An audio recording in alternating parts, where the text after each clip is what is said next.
We have so many initiatives, so many dinners, so many scholarships, so many programs, but we have barely moved the needle on diversity and inclusion. And so if we're going to keep doing this, we are going to need to be honest. We are going to need to be honest about what's not working, why it's not working. Then we need to be honest about how we see each other, how we talk with each other, and the assumptions that we make about each other. So that's what we're going to do today. Now before I start, two things. First, I'm a Black woman, surprise. And a lot of my research relates to Black women and intersectionality of race and gender. So a lot of what I'm going to talk about today, though, is about race. I only have 45 minutes. So I'm going to go dive deep into race.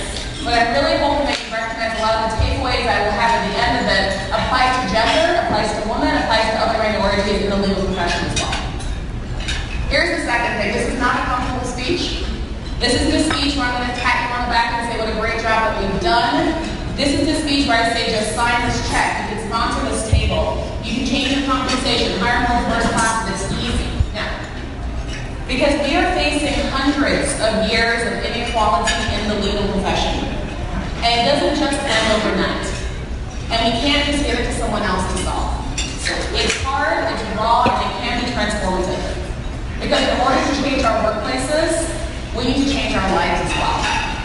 So that's what I'm doing. So let's start right here. We're going to start on the ground floor. We're going to get why diversity matters. Then we're going to get real about bias, how it feels, how it cuts you down. Then we're going to get honest about race. Then we're going to get out of our silos, get out of our containers, get out of the social networks, the groups that we all know that we feel comfortable with. We're going to get uncomfortable.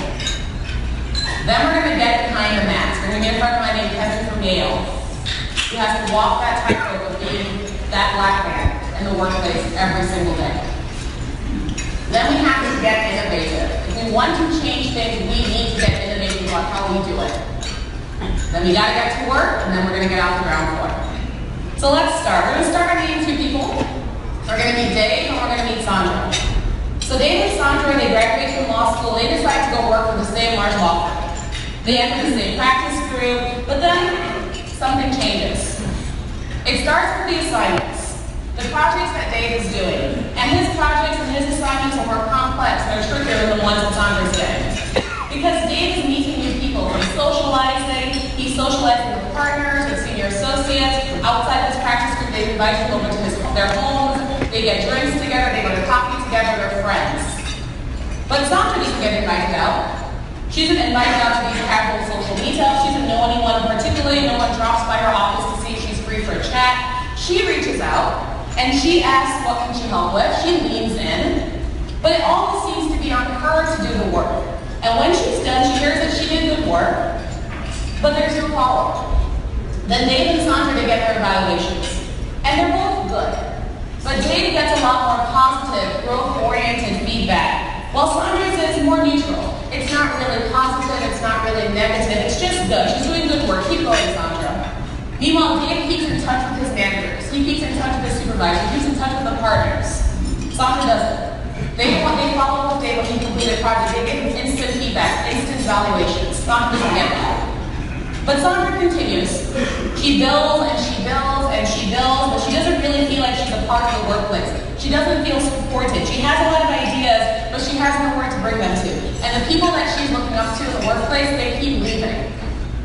So then she doesn't think she's doing anything wrong exactly. She's billing the hours, she's going to the diversity lunches, she's going to the networking group, she's going to the women's group meetings, she's doing the work. But then a leadership position opens up. Maybe it's a partner position, maybe it's on the track to become partner. And Sandra thinks she's going to get it because she's done the work. Dave gets it. And Sandra doesn't. And then Sandra asks why. Here's what she's told. Well, it's just that no one knows you, Sandra. No one speaks up for you in the meetings. No one talks about you. And all your evaluations, they really aren't great. And there are some concerns about your performance. And Sandra goes, wait, what? I've been doing good work. No one's ever told me that they have concerns about me. And I'm one of the highest billers in the firm. And they say, well, obviously you know that billing's only a part of it. Dave, he got the great work and he went to the meetings that mattered and he had the right clients. He knew the right partners. He is clearly committed to succeeding. And Sandra, you're not leaning in enough. You're not doing the hard work. Partner's not really where you're meant to be, Sandra. Let me call a client. maybe you can go work for them instead. So Dave gets promoted to leader, and this is 25 years later when Dave becomes managing partner. And this is Sandra. But this is Sandra 15 years ago, because she left the firm after 10 years, but she didn't see any space for her to rise. So that's where we are. That is the reality of where the profession is, that is the reality of where we are stuck, and that is the ground floor that we need to rise out of. So what is the ground floor? One way I like to explain when I do my longer workshop is that I like to talk about the Army. The U.S. Army has one of the longest running advertising campaigns of any organization in American history. And you see, as you go through the advertising campaign, how they've changed their messaging to appeal to different generations. So you have the GI generation, where you focus on duty, you focus on loyalty. You have the traditionalist generation, where you focus on dressing for success, a booming America. You want to be part of that booming America. You have the baby boomers, the be-all-you-can-be. You just pull yourself up by the bootstraps, you will become successful, and they were. They are the most substantially successful generation in American history. You have the Gen Xers, an army of one, because this is what appeals to like the lower generation, that generation of iconoclast individuals. You have the millennials. You tell their parents that you make them strong, we'll make them army strong. Because millennials and their baby boomer parents are like this. And then you have Gen Z. Warriors wanted. Activists. You fight. That's how you appeal to Gen Z. Now the reason I go through those are two reasons. One, first because I think the legal profession is still selling traditionalist and boomer values to a generation that's not buying it anymore. But that's a different program. Here's the other reason. Look at these numbers, guys. Traditionalists are 80% white. That's non-Hispanic Caucasian white. Baby boomers are 72% white. Gen Xers are 61% white, millennials are 56% white, Gen Zers are 44% white. Let me put this another way. 56% of Gen Z are people of color, right?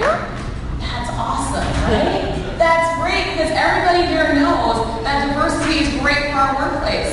We know all the studies. Companies with the highest levels of gender and racial diversity bring in 15 times as much revenue as those with the lowest. Employees are better innovators. They're more responsive to changing customer needs. They have increased team collaboration. This is from McKinsey. Companies in the top quartile, 35% more likely to have financial returns above their peers. Now, why is that? There's actually some really good research on Kellogg that goes into it. And what the researchers found was that socially different group members do a lot more than just introduce new perspectives. What they do is trigger more careful information processing that's absent in more homogenous groups. See, if your team is homogenous, you're going to feel even more pressure to speak just like everyone else. What diversity does, though, is it starts with awkwardness. And that leads to tension. And that's the tension that leads to better group problem solving. See, it's really easy to create a homogenous group of people who think alike, who enjoy the same things, who work the same hours, and don't make each other uncomfortable. But it doesn't make them better performers. It does not make them better problem solvers. And it means that your team will perform worse than your peers who are embracing that discomfort. That's why diversity matters. And that's the ground floor. Because that's exactly where we're stuck right now in the legal profession. Because all we do is tell people, here's the business case for diversity and inclusion. Here's why we should do it. Here's the case. Here's the logic. We are appealing to your head. And the problem is, when you appeal to the head, you're not going to make much progress. Because you know what? For a lot of people, the old way was working just fine. And worse, this new way that you're telling me about, this new way isn't working. And these new people that you hired, we're not getting along, and they're not liking me, they're making me uncomfortable, they're not working as hard. And also, are you telling me there's something wrong with me? Something wrong with the way that I work? I've been doing this for years. We have been making this company money for years. Why do those people get ahead? Why do they get the extra push? That's why we're stuck. Because if you think of so much of the pushback that we've heard about diversity initiatives, the ones that are whispered, and the ones that are said out loud, and the ones that make national news, you hear people who are not on board for change because they never saw the reason to change, and yet change was pushed on them. So that's where we're stuck, because we can talk all day about why diversity matters, and all the money it can make, and all the new perspectives it can bring, but that's just the ground floor, where we don't dive into the hard conversations. We don't dive into the real meaning of what it means to be a diverse person. We don't see the biases, we don't dive into exclusion, and we don't think about anything bigger than what's been making us successful for the past 100 years.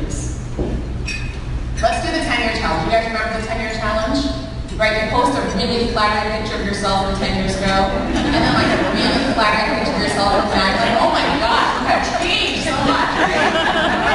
So let's do the 10-year challenge. What we're going to do with the legal profession. So 10 years ago, 87% of lawyers were white. 67% of lawyers were men. 10-year challenge. 85% of lawyers are white, and 65% of lawyers are men. Let's do another one. I am a black woman. What are the chances that I am going to make partner at my large law firm? This is from NAP. So 51% of summer associates are women. 35% of summer associates are minorities. 21% of summer associates are minority women. What happens in 10 years? 23% of law firm partners are women. 9% of law firm partners are minorities. And 3% of law firm partners are minority women. I'm going to use these very accurate representations of lawyers. But look at these numbers, right? 11.69% of associates are Asian. 3.63% of partners are Asian. 3.80% of associates identify as LGBTQ. 2.11% of partners identify as LGBTQ. 4.48% of associates are black. 1.83% of partners are black. 4.71% of associates are Hispanic. 2.49% of partners are Hispanic. And you want even more visible numbers? Here they are. 1.38% of partners are Asian women. 0.77% of partners are Hispanic women. And 0.68% of partners are black women. That's the ground floor, guys. So we need to move on. And to help us do that, I'm going to take you on a magical journey to two beautiful islands in the Caribbean. It's where I grew up. Trinidad and Jamaica. Right. I didn't hear any love from my Michigan, so don't feel bad. Go blue! But the love for Trinidad and Jamaica warms my heart as well. So I'm from the Caribbean. I grew up there. I lived there until I was 17 years old. Then I came to Princeton for undergrad. I went to Michigan Law for law school. And on the first day of law school, I met my husband. That is not my husband. My husband is a huge Bob Barker fan, huge Price is Right fan. So we drove to California to go to LA to get on the Price is Right. There I am. I have great stories of how I did not win my brand new car. One number short of my brand new car. Now, so my husband and I, we dated. We got married on the beach. And then we moved to Chicago, and we have 2 children. There they are. I gotta go with all these. Evelyn's on the left, she's 6 now. Maya's on the right, she's 3.5. So Chicago is the second most segregated city, metropolitan area in the country, right after Detroit. And for black-white divisions, the north side of Chicago is predominantly white, and the south side of Chicago is predominantly black. We live on the north side. And because I live on the north side of Chicago, and because I am black, because my children can pass for white. When I'm walking around my neighborhood, when I'm going to the store, going to the train, and especially when I'm on the playground, I am always assumed by the white moms in my neighborhood to be my children's nanny. And then I'm asked questions like, how much am I paid? Am I looking for work? Are my friends looking for work? You guys would be shocked by how many moms on the north side of Chicago are trying to steal nannies.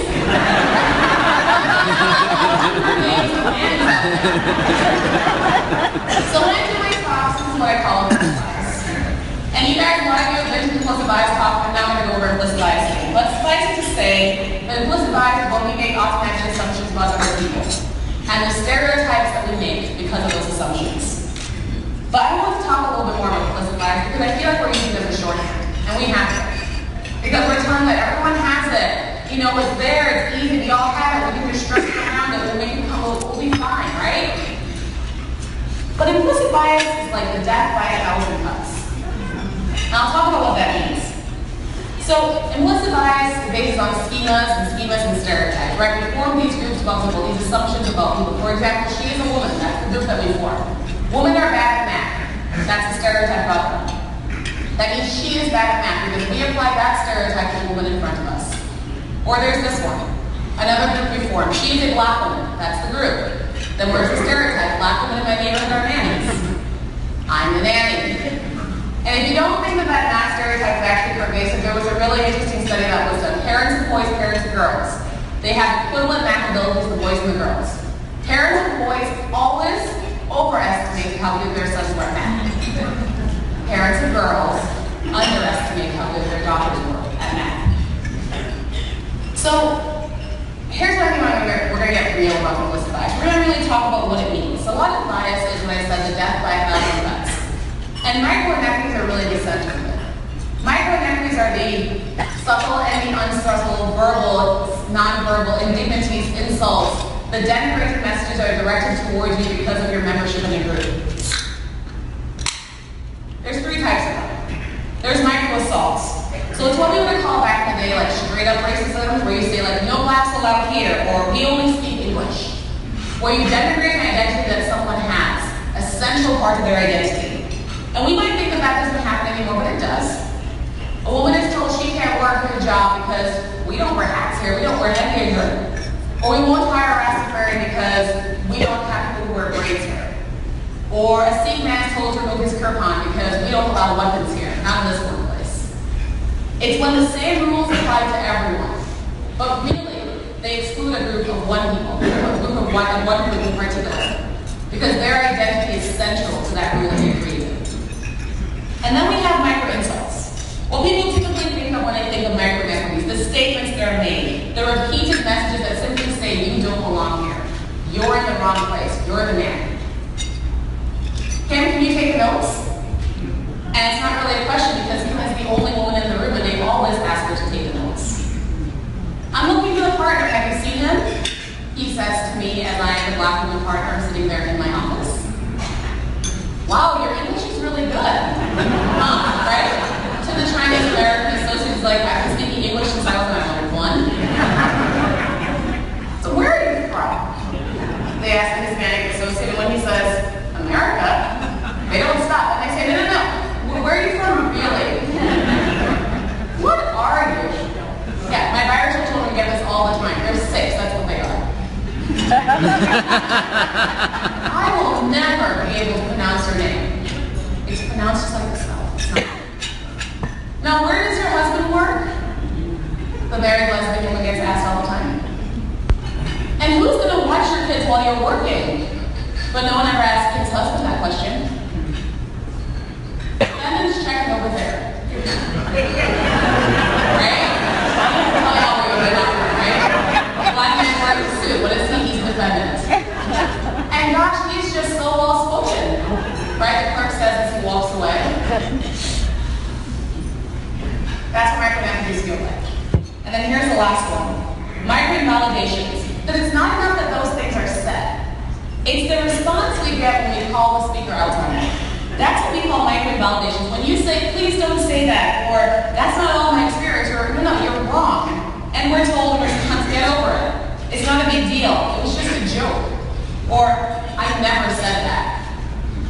And for the young people in the audience, or those people like Alfred Hitchcock movies, that's what we call gaslighting, right? Telling us that what we feel, what we believe, the emotions that we have, what hurts us, that's not true. And we invalidate not just our identity, but our emotions as well. That's what implicit bias feels like. And here's what it does. Let's go back to Sandra, because it's what happens to her every day. It's the maternal bias, where we assume that women should be available for their children at all times. So they can't go to work, or on work trips, or out to drinks with clients. They can't be committed to their jobs. But we never make that same assumption about fathers. It's who we choose to hire in the workplace. We only choose people who went to the right schools, or who seem to be the right fit. But we can't actually articulate what it is about them that made them the right fit, that would make them a success in our workplace.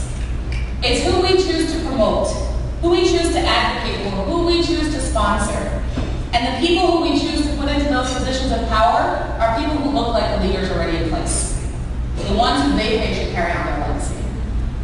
It's who gets the right assignments, who gets the right feedback. I went to a program once where about 60 black women who all said that the first time they heard any honest feedback in their entire time in Big Law was the day they were leaving. That was the first time. It's who gets taken to the the right meetings. It's who gets coffee. It's who we socialize with, who we invite over to dinner with our wives.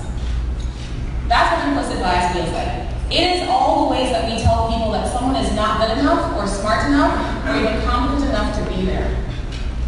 All the million ways we signal that there is an in-group of people who look like me and there's an out-group of people who look like you. And when that in-group happens to be the same as in leadership, as the ones who have the power in the workplace, they're the group that will get ahead. And the ones who aren't given that benefit of the doubt, the ones who don't get the extra push, the ones who get the horns and not the halo, they're the ones who have to work twice as hard just to get half as far. That's what I mean when I say we need to get real about bias. Stop using it as a shorthand. Stop saying we all have implicit bias and it's okay. Because that's just the second point. Let's keep moving up. And to do that, I want to go back to my nanny story. So I go around, for a long time, I just went around and talked about implicit bias. And I talked about, how you structure around it and what you can do and the feedbacks that you can give. And one day I go home, and my children's nanny is there, my children's actual nanny. And she's a black woman from Belize. And I tell her the nanny story, she laughs and she says, Michelle, that's interesting, but you know what? Most of the time, those moms don't even talk to us. And I stop short. Because that's the missing piece of the story. See, it's not just what those white moms say. It's what they don't say. It's when they don't look at you in the eye. It's when they don't sit next to you on the bench. It's when they don't include you in their conversations. It's when they treat you like a stranger who doesn't belong, who doesn't fit.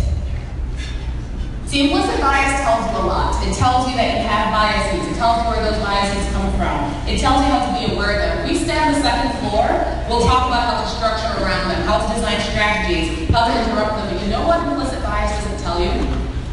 It doesn't tell you where your biases came from. It doesn't tell you that your biases are wrong, and most of all, it doesn't tell you how to end them. Because how to end them, it takes a lot more work. And it's a lot harder than just saying we all have biases and that's okay. We're missing a piece. And to help us find that, I'm going to tell you another story. It's by a woman called Tremanda Jose DJ. Anyone read this book? Americana, right? A lot of you guys have read it. It's a really great book. Please read it if you can. So the star of Americana is a woman named Emily.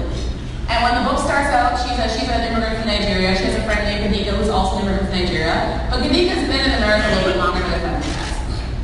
So they go into a store to buy a dress. Let's say it's like Ann Taylor or Banana Republic.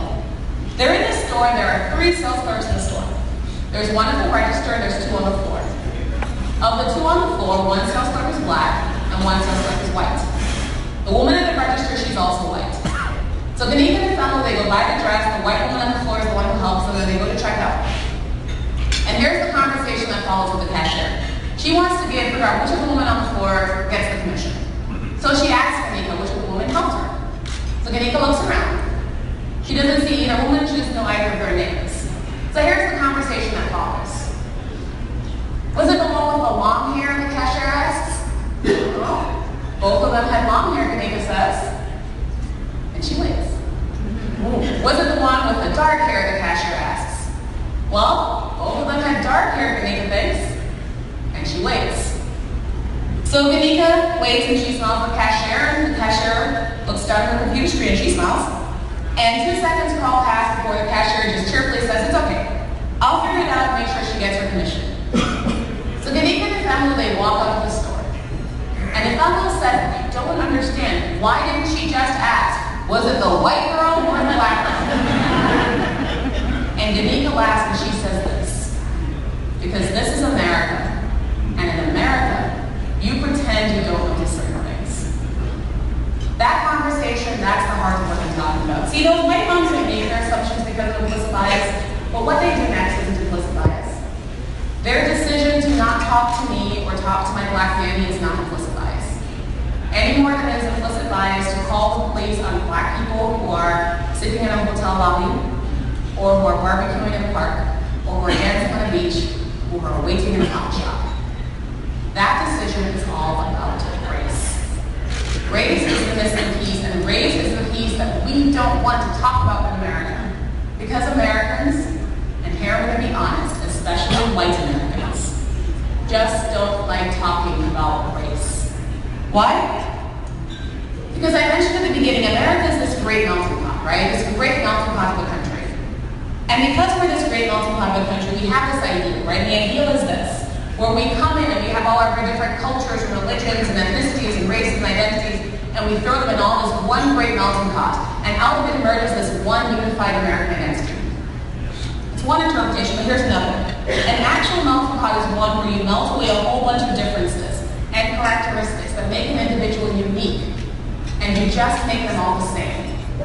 So immigrants lose their identities, and they enter something that we all know. It's called assimilation. And that ideal of a colorblind America, that means that we are that cashier Americana. We try not to see race. We call it merit. We call it coincidence. We call it, we just didn't have anything in common. We say she didn't lean in, but we just don't call it race. We have to get honest about race. And getting honest about race means calling out loud and saying out loud that the reason that Sandra has not moved up in our firm is because she is black. And the reason that Dave moved up in the firm is because he is white. And the white partners wanted to work with Dave because he is white. And the white partners didn't want to work with Sandra because she is black. That's what it means when we get honest about race. Getting honest about race means saying that these numbers are not just a coincidence. Getting honest about race means saying that these numbers aren't because we just didn't have anything in common. Getting honest about race means calling it by its name. That whether we make them unconsciously or consciously, explicitly or implicitly, the core of it is we are making these decisions based on race. We need to get honest about race, but we are never going to get off the ground floor.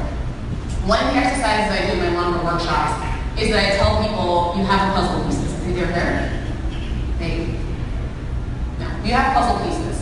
And what you have to do is that you have to picture these puzzle pieces. I want you to color in the pieces. I want you to color in those pieces with different colors. And each of those colors represents a different racial or ethnic group. I won't do it here. What I want to say about that is you fill in these puzzle pieces, right? You fill in with these things. Identify the racial or ethnic group. You use like white, black, Asian, Middle Eastern, or African, and so forth. Your neighborhood, the one that you grew up in, the one that you live in now, your childhood best friend, your favorite teacher in elementary school. Keep filling in your world. Keep filling in the colors of your world. The author of your favorite book, your first boss, your first crush, your spouse if you have one, the last one if you don't like the spouse that you have right now, the next one in your pool. And as you fill in your world, your mayor, your senator, your favorite law school professor, keep filling in your world and then look at it. Look at it and be honest. Are you surprised by it? Because for a lot of white people, when they fill in their world is white. And that's not what a colorblind world is. That's a world that's explicitly designed around race. Because why I do that is I want people to be cognizant of how not colorblind their world is. How the decisions their parents made, how the decisions that you're making, and how the decisions that we are making for our children, how very much centered on race they are. Because it's only once we realize that we can choose to actively change it, that we can choose to get off the ground floor. Because we're going to keep moving, because we got to get out of our silos. That's the next one. So a silo is a really big container, right? And it holds things in, and crucially, it keeps other things out. And for a lot of us, we are contained in silos just like this one. Our cities are segregated. Our neighborhoods are segregated. Our schools are segregated. And because of that, do you know what else is segregated? Our social networks. The average white American has 19 white friends and 9 friends of color. And that includes just 1 black friend. 75% of white Americans have no friends of color at all. 75%. Now, why is that a problem? 2 reasons. First, if all the people, if all the people that you perceive of as your peers, as your equals, as your friends, as the ones that you confide in, the people that you would take out to coffee, people who you would live by, people in your neighborhood, people who go to your children's schools, if they're all white, and you never see any people of color in your real life, and when you go into the workplace, you don't see them as equals outside the workplace, you don't see them as equals inside the workplace either. Reason number 2. We hire who we know. We hire who's in our networks. And if our networks are homogenous, race or gender, then it should not surprise you, truly should not surprise you every single time that all the black girls who come in the door, all the people that we hire, they're all white men. And when we protest, and we say, well, that's who's qualified, that's who showed up, I want you to be honest. Are those the people who are qualified, or are those only the people that you know? And if you think that, no, I really do believe that people of color are competent, that they're able to do the work, and what I'm asking you to do is get out of your silo. Because you have to get uncomfortable, because people of color are just going to fall into your lap, right? You got to go find them. And that reminds me of this conversation I had with a white friend. She was telling me how she could never go to an all-black church because she would feel too uncomfortable. And I was like, I get you. Because I have been in more all-white churches than I can name. And all-white conference rooms, and all-white elevators, and all-white schools, and all-white hockey games, and all-white PTA meetings, and all-white classrooms. Minorities live and breathe in majority spaces. If you actually want to invest in diversity and make diversity matter, we have to get out of our silos and try and do the same. If you don't know any diverse partners, then you need to pick up the phone and find someone. What is your nonprofit there? It's hard and it's uncomfortable, but we have to do it. Go to diverse bar associations. Go to diverse law school meetups. Try and get out of your silo over and over again. That's how we're going to change things. Because we're going to keep going. And here's where we're going to meet Kevin. So Kevin for me, it's like once in a conversation with another white friend. I talk about race all the time with white people. It's like a constant thing in my life. And this conversation, this guy was telling me how he thinks it's easier to be black in this country than white. And I grew up in natural spitting, like I start with slavery and then go all the way down to Black Panther. Oh my gosh, where do I go? And he's like, no. Okay. It's not that I want to be black. I just want to be him. And that him is who I call Kevin from Yale. Kevin from Yale is the reason that we believe that we can live in a post-racial world. Right? That we can live in this colorblind world. Because if Kevin from Yale made it, anyone can. Kevin from Yale is the successful black man who was class president, valedictorian, #1 in his class. Now he's partner. He doesn't have any of those old hang-ups about race. He can hang with anyone. So all of your talk about colorblindness, Kevin from Yale, right? He's awesome. And it doesn't matter that he's black. He's just like me. Now, Kevin from Yale is probably a really nice guy, but do you know what he feels like every single time he walks into the room? And he is the only black person there. Every single time he walks into a meeting, and he represents every single male black professional out there, because Kevin from Yale is your one black friend. Do you know the mental toll it takes on Kevin from Yale to be Kevin from Yale?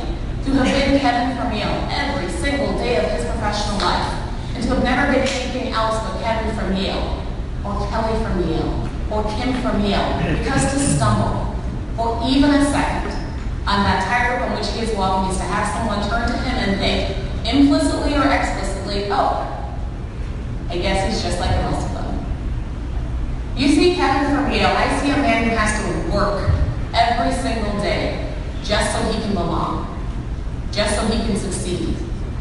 I'm a black woman who lives in a white neighborhood where my children go to predominantly white schools, and the only time I feel like I can be like myself is when I go back to my black spaces. I can be loud and not have anyone be scared.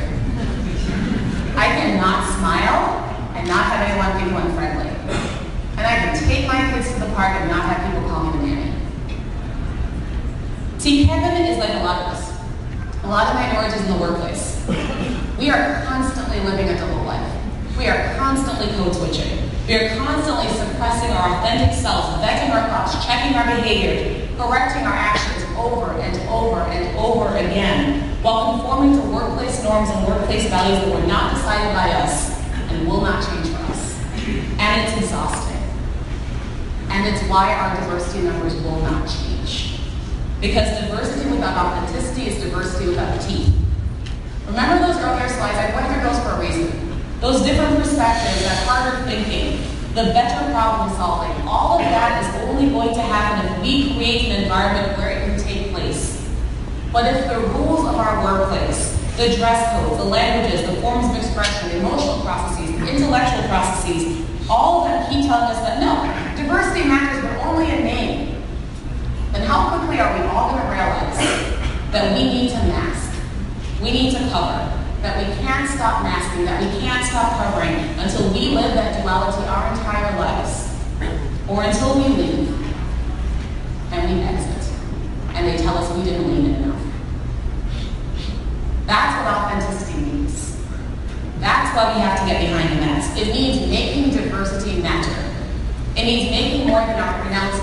our letters, and our tables, and our sponsorships, and our awards. And hey, look, here's our shiny new associate. And hey, look, here's our shiny new program. And hey, look, here's our shiny new hire. It means making sure that you aren't just welcoming diverse faces, you're welcoming diverse truths as well. And that means we have to make space in our workplace for actual diversity and actual diverse stories. For the stories that have always been told and the ones that haven't. For example, I grew up playing travel hockey every weekend in the Chicago suburbs. I grew up going to Indian weddings every weekend in the Chicago suburbs. I grew up with a single mom and 7 siblings in a 1-bedroom apartment in the city. I got married to my college sweetheart too, but I had to wait until the Supreme Court legalized same-sex marriage. I have 2 kids, and it is really hard when I have to miss their school activities. I pray 5 times a day, and I do it in that room over there. Authenticity means the challenge of having a child aren't something I have to hide. Where I'm a man who can bring my husband to the holiday party and not feel uncomfortable doing it.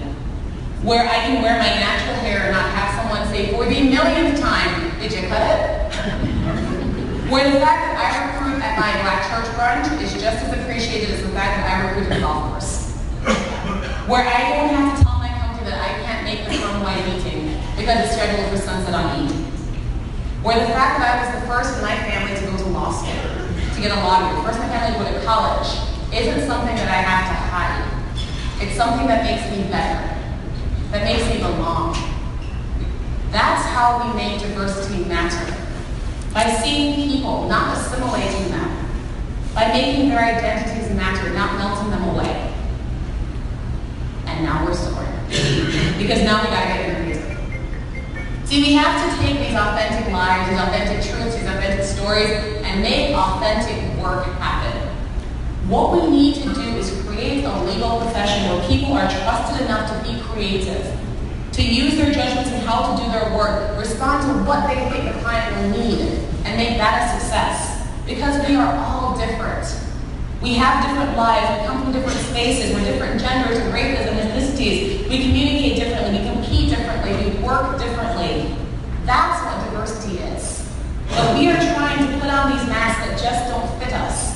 And we're designed for a lot of us, we're not even allowed in the room. What client relationships do we build?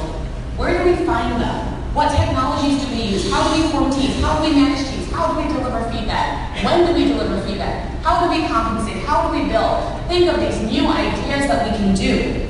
Innovate client teams, innovate work. We have to keep thinking bigger. We have to keep thinking outside our silos. And what do you get out of that? You get people who want to stay. People who will use all of their talents, who will use their perspectives, their differences, all that money that you want to be making back there. You get them staying in your workplace. People who are seen. People who belong. Getting there isn't easy. But that's why it needs to start with this. See, we are so easy in our profession to just say, but, no, we can't do this because no, we can't. We are so risk averse. I just want to start with changing your yeah, but into I'm listening. And recognizing that the way you have always done it is not working.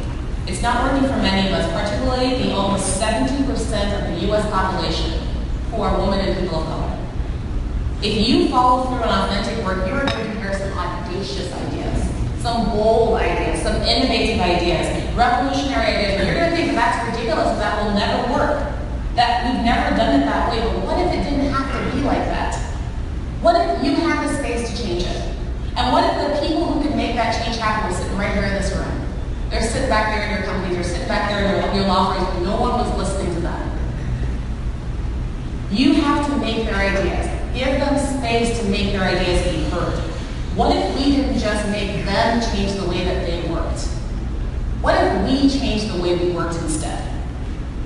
Because it is easy to hire diversity. It really is. It is a lot harder to make that diversity matter, to make it count, to make it be seen, to make it be part of your work. And now we're at level 7. This is where we get to work. And this especially is directed at in-house counsel. Hire. You've got to hire these people. A lot of in-house counsel, I mean majority and I can say this because my husband is a GC of a company and I know it. We don't want to hire minority and women-owned law firms because we are worried about the blowback. We are worried that if we do it, it will reflect badly on us. We don't want to take that chance. We don't want to innovate. We don't think that they can handle the work. They can handle the work. They can do the work. You just need to give them a chance to do it. Hire them. If you don't know any diverse partners, pick up your phone and call them. Call some recruiting agencies. Call Joel. You can do this. We can do this. We just have to get to work. Advocate, sponsor, women and people of color in your companies. When you have someone on your team, someone like Sandra, you call the client, you tell them, Sandra did a good job. I want to see her do something else. What's Sandra working on? Keep following up with her. Keep following up with them. You have to work to overcome all those biases I listed earlier. You have to use your social capital, which you have, to convince others that Sandra needs to be in the space that she has earned. You invest in the Sandras of this world, they will return that investment to you tenfold. We need to measure. We can't just say we do X, Y, Z. We actually need to measure the impact of them. And we need to track. We need to figure out why people leave. What work did they get? What clients did they work with? What assignments did they have? Where did they go and why did they go there? That's what we need to do. Which means we just need to do this. We have to start. We need to stop passing the ball to someone else to take care of, someone else to solve, hoping that someone else gets it done. Which is why it starts with you. Every single person sitting here right now, recognizing the role that you can play. Diversity needs you. Authenticity needs you. Are you going to be the one offering new ideas? Or are you going to be the one hiring her and allowing her the space to do it? Are you going to be the one to advocate for a man who reminds you of yourself? Or are you going to be the one who decides to invest in someone from a different background, a different social network, a different school, and help that person also become a star? Are you going to be the one to find new ways to navigate your job, 3 kids, and a husband who works more hours than you do? Or are you going to be the one telling her that there is space for her here to succeed? And here's how we're going to do it. See, building a diverse legal profession centered on authenticity just needs one person to start. It needs you. So let's do it. Let's start by getting why diversity matters. Let's understand why bias counts. Let's get honest about race. Let's get out of our silos, get behind the mask, get innovative, get to work, and then get off the ground floor. So I started this with America, and I'm going to end with it. I came to America when I was 17 years old, look at that, right? And this year I will be an American longer than I ever lived in the Caribbean. That blows my mind. Gosh. I love this country, I love it. And 6 years ago I became a citizen. It was one of the happiest days of my entire life. Because you know why? Because what that ceremony guaranteed me was this, that I belonged here.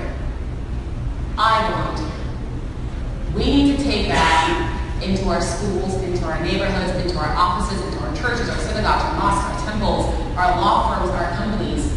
We need to work at creating spaces where everyone can enter, take off their masks, be seen for their authentic selves, and be told this truth. You belong here. We are a country that is 40% people of color. We have to engage with the truths about all of those colors, and those truths are staggering. And those truths are beautiful. And those truths are tragic. And those truths are uncomfortable. And those truths are bright. And they cannot be melted away. Because your law firm isn't a melting pot. Your company is not a melting pot. America is not a melting pot. We are this. We are a mosaic. We're all of us. With all of our different pieces where we all belong together. We all fit together. We all fit here. And you need to do that. So let's do it. Let's get off the ground floor. And let's not stop until we hit the sky. Thank you, everyone.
wide range of things, and it's just interesting. Most of my clients are attorneys of color or women or both, and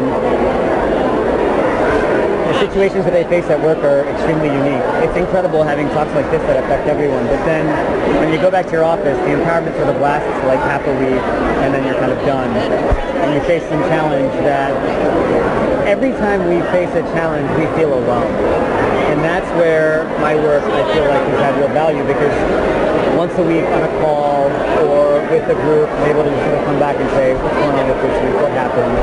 And you almost have to get them out of the mindset, again, that they're alone. Get them out of the mindset that something that happened was their fault or they feel wrong. Because that's what happens when something like this happens in the workplace, is we feel wrong. And just sort of realizing and re-remembering, I'm good, I've made it, I've been in this practice for 10 years, and you forget that in that moment. And so a lot of my work is just providing that space for people to express the thing that's challenging to them, which is unique. Like if I asked everyone at the table, what's the most challenging thing for you acutely, it's usually slightly different. And so having someone that they work with one-on-one to really sort of work with what's coming up has gone a long way. And I felt like when I was working, the further up I got, the lonelier it felt. And so now just being that counterpart, a former partner, and having been in-house, just being the person that says that thing that you're going to try, it's worth trying. It may fail, but just go, give it a shot. And I think that's what happens is people, when they have experiences like what we know of, they lose their courage to experiment because of that bad experience we had a year ago or 2 years ago. At that point, the door is now closed to do that thing again. I think I'm just here to remind people, in part, like, okay, it's a laboratory again. We'll check in next week, or when you have that meeting, why don't you try saying this? Or what do you want to say? What would be ideal? All right, let's try it. It may fail, but at least they're like, okay, I'm going to try it again. And sort of just that week in, week out work now, where I'm sort of really hand in hand with people through the course of the year, has felt incredible to be a part of. So, so most, as you know, that the folks here are minority or women-owned law firms. yeah. So, the space that we operate in is we get to make those decisions about, okay, who are we going to hire, that sort of thing. So once that attorney of color is in that firm, in a minority women-owned law firm, it's really how do they show up and contribute. So they're already have the support system in place because the law firm owner is engaged. Leadership is on board and supportive and all in. They get it, right? Yeah. So they're there. Yeah. But it's how do they continue that? Because they're a little bit... We continue their professional growth. Yeah, and it's not that they're on their own, but the partner that hired them now is very busy with their practice, their business development, they're meeting their client needs. Right. They've created this structure for this person to thrive, but that person still has to thrive. And a lot of it can be done on their own, but they come in oftentimes from other firms where their professional mindset was already shaped. Right. And so they're already feeling somewhat limited or held back or self-conscious or whatever it might be. Exactly. That's it. Because many times if you get then with another law firm, then they're Yeah. they're kind of like they've been like a dog. They've been abused their life and they get back and they want to give the dog a okay, it's timid. So I think that's And it's playing with, the first step in the conversation that I have is actually just inviting in the vulnerability again, like a place where you feel comfortable saying, I'm not sure what I'm doing. Because how often do we feel like we can say that, even in a small environment where you've been hired in by a person of color, et cetera, you still aren't comfortable saying, I think I'm going to fuck this up. Right. Or I think I screwed something up. right. And so this conversation that I have allows for that space a little bit, and then they're able to say, well, if I was really going to try, this is what I'd want to do. And once they get the momentum of courage, it's like a snowball effect. Once they start seeing it in one or two instances, typically after 3 or 6 months, the client's like, oh, I feel good, I'm where I wanted to be or where we talked about. So I'll suggest to everybody I'm going to make sure I get your card. I think I get you. I'll give you another one. It's simple and straightforward. You did. Yeah. Okay. Rudier. So, Yeah. So I will please, I'll pass it on. We get to this session, add any of these right now, where you're really engaged in I think more of an interactive session or a workshop where you're really sort of identifying what people's challenges are and working them forward, even in a workshop. Like really just sort of giving them an opportunity to say, here's the thing that's really troubling me. And just inviting a workshop that allows for that. Because even in a place like this, when there's a speaker for an hour, none of us get to really share the thing that's challenging for us. And so we can create a workshop that you feel like meets the need, but is allowing people to do that. live. Your examples will be, you submitted like a I'm speaking in an hour, but mostly on the in-house related business development, not on the work that I do. I didn't know what the app was trying to Oh.